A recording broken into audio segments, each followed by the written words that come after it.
On the 10th day of Tradmas, the internet gave to us women.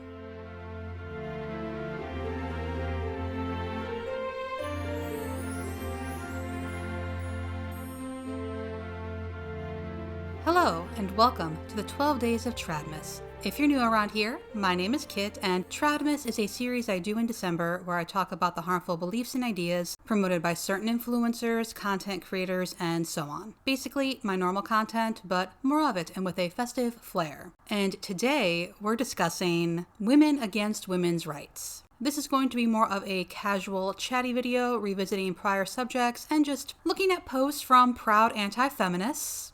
What a thing to be proud of. So, for those who have been here a while, my first Tradmas was looking at anti-feminist, pro-patriarchy accounts, and I'm happy to say that 5 of those accounts are either gone or no longer posting, or aren't posting much, and the others, well, let's take a quick peek at what they've been up to. Reposted from Above Rubies, which I'm sure people who've inhabited the Fundy Snark community are familiar with. This is what I understand to be the essence of femininity. It means surrender. Think of a bride. She surrenders her independence, her name, her destiny, her will, herself to the bridegroom in marriage. This is a public ceremony before God and witnesses. Then, in the marriage chamber, she surrenders her body, her priceless gift of virginity, all that has been hidden. As a mother, she makes a new surrender. It is her life for the life of the child. This is most profoundly what women were made for, married or single. And the special vocation of the virgin is to surrender herself for service to her Lord and for the life of the world. Let me be a woman, Elizabeth Elliot. So, to be a woman is to surrender yourself for the benefit and comfort of others.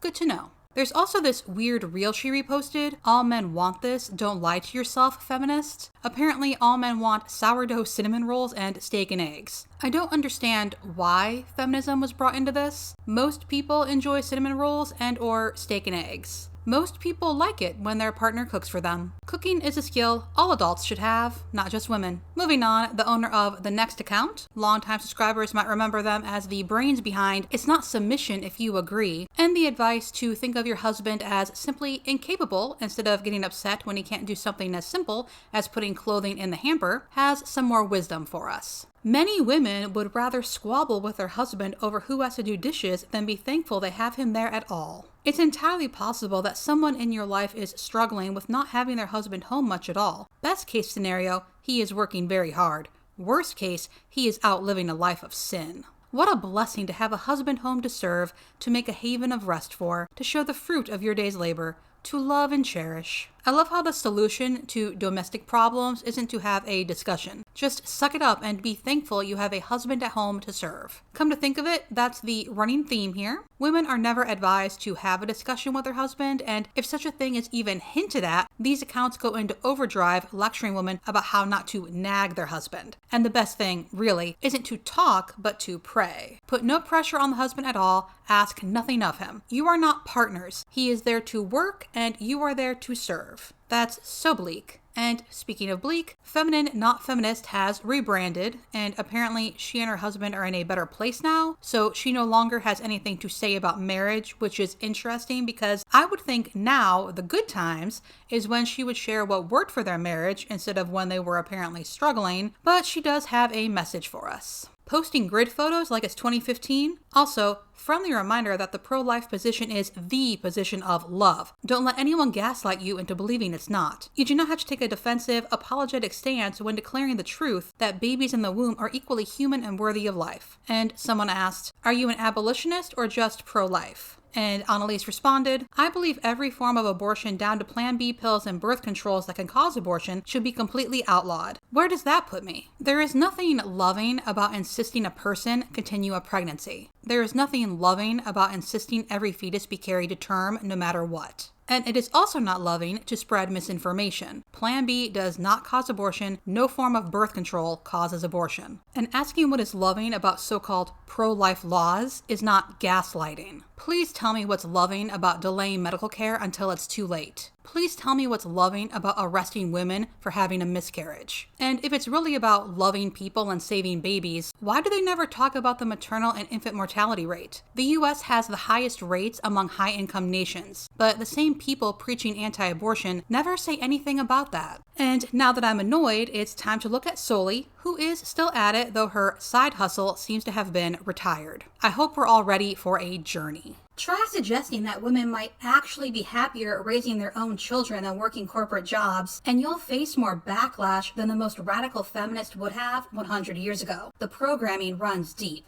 It's weird, but I don't think Soli knows as much about feminism as she pretends. Feminists, past and present, American and around the world, have been arrested. You aren't going to jail for suggesting women be Sams. Good grief. Is this really what women wanted? For their power within homes and communities to be stripped from them? For their tight-knit communities to be eradicated? For their ability to raise their own children to become increasingly difficult? For multi-generational family structures to be abolished? For there to be confusion around the very concept of woman? Really? The secret? It's not what women ever wanted. There is a forgotten, silenced majority, the women that fought against feminism. They saw what was coming, the destruction of womanhood and family. Women managing households, getting married and building a family, strong families and communities, knowledge passed through generations, small-scale local production. These weren't obstacles to overcome. They were what gave people, women included, independence and resilience. Most women didn't view their role in families and communities as oppression. Many fought hard against being forced into wage labor and having their children raised by institutions. These women weren't brainwashed by patriarchy. They were fighting to protect beliefs and ways of life that gave them real power and meaning. Actual grassroots women's movements often opposed suffrage, the political faction of the feminist movement. It is well documented that they foresaw how it would be used to implement policies that weakened families and communities. Hold up, how is it both well documented and forgotten? Also, if Soli has a problem with the lack of tight-knit communities, the lack of small-scale local production, the need for two-income families, that's capitalism she has an issue with, not feminism. Sadly, they lost. Their voices were systemically erased, ridiculed, or reframed as internalized misogyny. Try finding that perspective in mainstream history books or universities today. Hint, you won't. The winners write the history, frame the language, shape how we discuss these topics. Now, generations of women and men grow up learning a pseudo version of history where all women throughout history were just waiting to be liberated into wage labor and institutional childcare. Here's the kicker. Many women still don't want what feminism demands. Despite living in a society in which institutional and demonic powers are determined to reshape society by pushing feminist propaganda down our throats, there are still women and families awake enough to actively choose to reject feminism. Today, more than a century later, there are still women fighting against feminism. Like the women of old, we are rejected, slandered, and called internally misogynistic. We are seen as backwards and uneducated, even by fellow believers, friends, and family. Despite it all, we can't go back.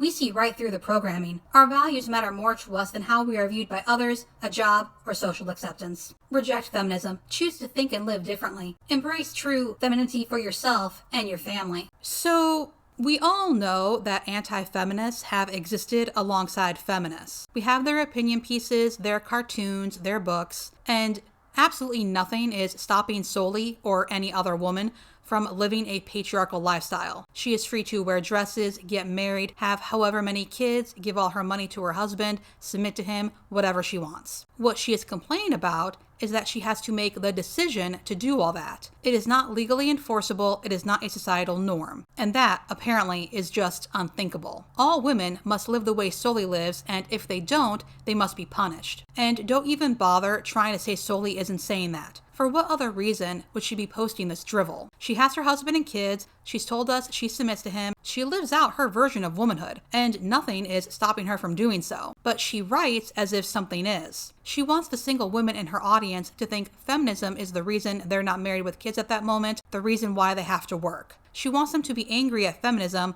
when, in reality, they should be glad they're not at the mercy of their closest male relative. And if you think your nearest male relative is actually a really great person and you would be fine having to rely on them, go for it. But don't be mad at feminism if they say no. And it's really weird to me because I've been in those situations. My boss was and I was overworked and underpaid. But it never entered my mind to be mad at feminism. Because, in reality, I was born to a working class family. Whether I was born in 1884 or 1984, it didn't matter, I would be working. And I am very, very grateful that I can make and keep my own money, and that working conditions have improved so much.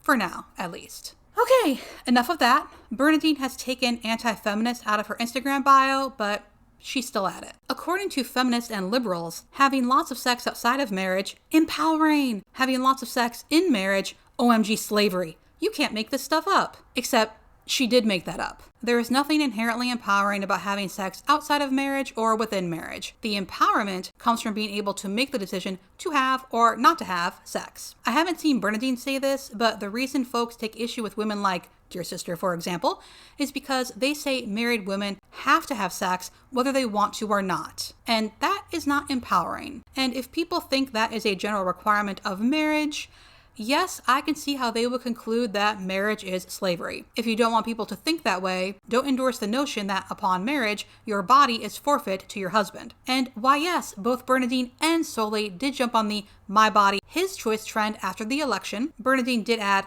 his body, my choice, but that doesn't make it better. Handing over control of your body to someone else after marriage isn't a selling point to anyone, except those who seek to control others. Anyway, these two have never been part of Tradmas, but I seem to recall S.D. Williams saying she wanted to be more active on socials this year, and she hasn't really been, and Gwen the Milkmaid seems to have given up the grift and gone back to ASMR. But SD did have a great post that I wanted to share. So the question is, what advice do you have for women who have dedicated their lives to being a homemaker, but ended up financially and emotionally destroyed by divorce or being widowed? How should they proceed forward? SD's response? This is a tough question to answer, and my response definitely won't completely cover it, but I'll try. Having a supportive family is a huge help, and it's okay to receive help from them while you're figuring things out. Personally, I recommend living with family for a while. Once you're able, getting a job working as a receptionist from home isn't unrealistic. You don't need a college degree, and you can work from home if you have kiddos. It's not perfect, but it's a start. Life insurance helps a ton, and I recommend that as well. Slowly make a plan to stand on your own, and of course decide if another marriage is for you.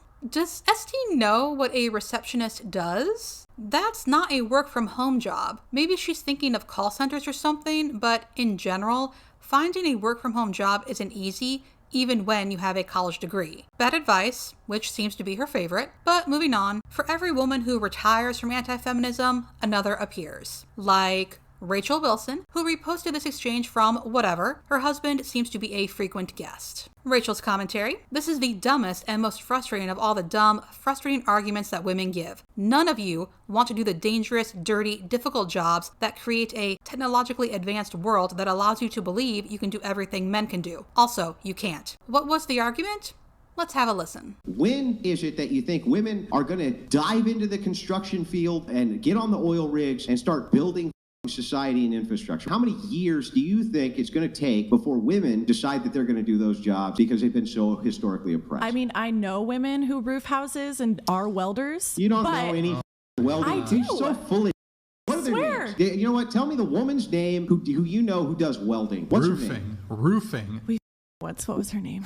Yeah, you don't know her. You don't even know her name. I swear. You don't know their name. Look, I've been very honest on this podcast, and I'm telling you, I do know a roofer woman. Here. Why are we harping on women doing construction? We should be talking about things like banking, finance. Like, obviously men are stronger than women. We all know this. But if you want to talk about smarts, why aren't we discussing things like banking and like open the new the tab. medical Let's discuss it. Typically, women are put more into a box because of our strength. But if we can have more machines, I mean, hell, Teslas are basically built by machines all the time. Like, you guys are going to be out of a job soon too anyway. Well, we evolve and we grow, and women are still evolving and women are still growing. And again, what was the argument? That because the people in the room don't know any female roofers or welders, they don't exist? I hate to break it to them, but they do. Just because you don't personally know anyone who does that work doesn't mean they don't exist, and that is a childish way to view the world. But I do appreciate this. For generations, we had an incredibly gendered society. And finally, we began breaking down these gendered roles and expectations bit by bit over the years. And then people like Rachel come along and act as though women haven't been excluded from education,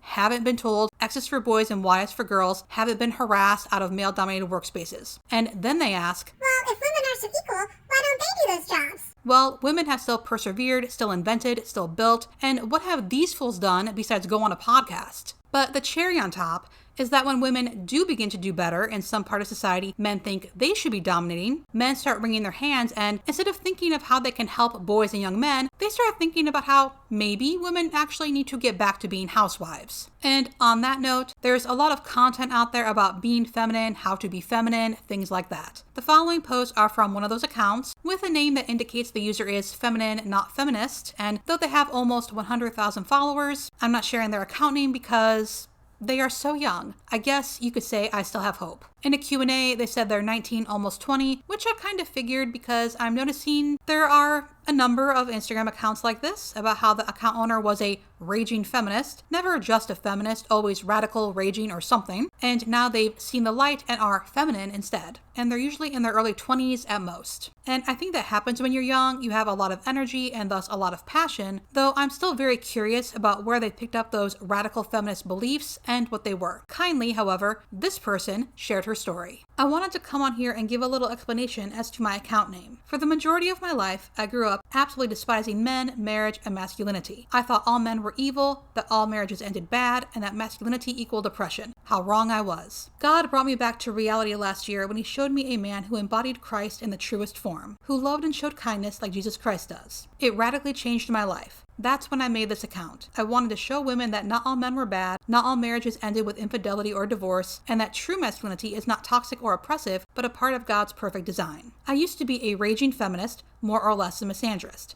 I was pro-abortion, pro-LGBT, and pro-witchcraft. Until God saved me. He brought me to the light and showed me the truth. Jesus is the way, the truth, and the life, and no one comes to the Father except through him. If it wasn't for someone showing the love of Christ to me and God changing my heart, I would have never been who I am today. I am forever grateful to Jesus for who he is and what he has done for me. You are never too far gone. Jesus is always waiting for you with open arms. Choose him. Peace, love, light, and joy are what he offers. There is nothing better. I still have questions, like what she read or listened to that led her to conclude feminism was about hating men, or if she had bad experiences in her own life that led her to that conclusion and she thus assumed a movement for women was about hating men. But, well, let's see what this peace, love, light, and joy she got from Jesus led her to. Question: can you explain why LGBT is a sin? I'm a new Christian and people never explained it to me. And her response: according to the Bible, marriage is between one man and one woman. It is unnatural for a man to be with a man and a woman to be with a woman. If we look even at nature, males and females are together, never male and male nor female and female. Not only that, but you cannot be truly in love with the same sex. You can be in lust but not love. Love comes from God. Same-sex marriage is also not accepted in God's eyes as a true marriage. Question: what are your thoughts on the suffragettes? And her response: I think they caused the downfall of the nuclear family. We are all created equal in God's eyes, therefore we should all have a voice, but at the same time we've gotten way too far. Satan's planted in the heads of women that being just like men is better than being a mother, wife, and homemaker, which is our God-given role. I think there are more beneficial ways to deal with injustice rather than riots. No one is going to listen to you when you're yelling and in their face. And then here is an image of, I don't know, video game characters, movie characters, whatever, they're ready for battle. And the comment: me and gang fighting against abortion, LGBTQ+ agendas being taught in schools, radical feminism, and unbiblical gender roles. And now moving on to entertainment. I say none of this to condemn anybody, but I'm honestly shocked at the amount of Christians that are defending this movie. To me, it's pretty clear that this movie is demonic, solely based on the fact that it's literally called Wicked. It is also about witches and magic, which are both demonic and something Christians should never partake in. There are many verses I could recite, but this literally says all it needs to say: abstain from all appearance of evil. Not only is the movie wicked, no pun intended, but the people behind it and in it are as well. Ariana Grande is a self-proclaimed witch. She has said so multiple times in interviews, not in a joking manner, but even if she was, why joke about it? That alone is reason enough. But then you have Mattel, the Barbie company, selling Glinda and Alfalfa dolls, I only know their names from it being all over Instagram, with a literal corn website link on the back of the box that children buy. They claimed it was accidental, which is a total lie in my opinion. A company that big will not let an accident like that slip. Also, the movie literally just came out of nowhere. I haven't heard a single thing about it, which granted I don't follow celebrity news, And then I walk into Target and you see pink and green thrown up everywhere. I was honestly immediately disgusted and uncomfortable. It just seems like a very forced and pushed agenda, especially onto children. It's giving me the same vibes as a Balenciaga issue where children were holding teddy bears wearing BDSM clothing. It's never an accident with big companies like this. Satan is the prince of this world, and he surely uses that position. In conclusion, I have not and will not ever watch Wicked, and I'd advise you all to do the same. If you use the rule, any movie or show that comes from Hollywood is probably demonic and I shouldn't watch it, you'll go far in life. God bless you all, and remember, be for God, never against him. Actually, since we're on the topic of witchcraft, I'm also going to say something very controversial that has taken me a long time to admit. For a great portion of my childhood and early teen years, I was absolutely obsessed with Harry Potter. It was a crutch that I used in very hard times in my life, therefore it is extremely nostalgic to me. I always heard people say that it was bad because it had witchcraft in it, but I brushed it off because it was good witchcraft and not bad witchcraft. And then I laughed because there is no such thing as good or bad witchcraft. It is all evil. The Bible talks so much about witchcraft, mediums, divination, etc., and how those who practice it should be put to death. God does not take it lightly, and neither should we. Which is why, as much as I loved it and it was nostalgic for me, I will not continue to watch it or read it or have anything to do with it or anything related to witchcraft, because at the end of the day, I choose God and I do not want to disobey my Savior who gave up everything for me. I will give up my all for him who gave up his all for me. Thank you all for listening to my rant. May God bless you immensely. Peace, love, light, and joy. Where? There seems to be a general trend though. Too many feminine accounts are just bigotry hiding behind pink bows. Disappointing, but not surprising, though I should be shocked when I read vaccines are dangerous and don't save lives, and this person's response is, preach. Or they push the LGBT agenda to poison and create chaos in the world. Civilization is ending, and this person's response is, agreed, mass brainwashing at its finest. That shouldn't be, oh, right, they're dumb. That should be, no, that's not okay to say. We're creating, or, well, have created, a world where we doubt science, but random people on the internet, all the trust. How did we get here? In conclusion, whether someone is a trad wife or a biblical wife or somewhere in between, it's all about judgment. Which makes sense, as we'll discuss in the next video, being a traditional man is about control. So a traditional woman, being under a man's umbrella, she has no control, so she judges. Mostly, she judges people who don't live life like she does. And if you think you live a traditional life but you don't judge those who don't, that's great. You're probably not who we're talking about here. At least, I hope no one who enjoys my channel thinks witches should be put to death and that gay people are part of an agenda to destroy the world. And please don't try to say they never said that or would never do that. No one, except maybe Joel Webben, is going to outright say witches must die. But we have got to start taking them seriously when they allude to such things. I'm sure the feminine account holder, if asked, would never say, yes, people who practice witchcraft should be put to death. But I'm also sure that if Christian nationalists got their way and took over the US, she would be okay with that practice being instituted. It's in the Bible, after all, and if you don't want to die, you can just repent and be saved by Jesus. And if she's not okay with that, why would she be calling witchcraft evil and saying that in the Bible it calls for witches, mediums, people who practice divination to be put to death? And that's it for the 10th day of Tradmas. Thank you so much for watching, and I would like to give extra thanks to my patrons. My socials and Patreon are linked below, along with sources and resources, and I'll see you in the next video.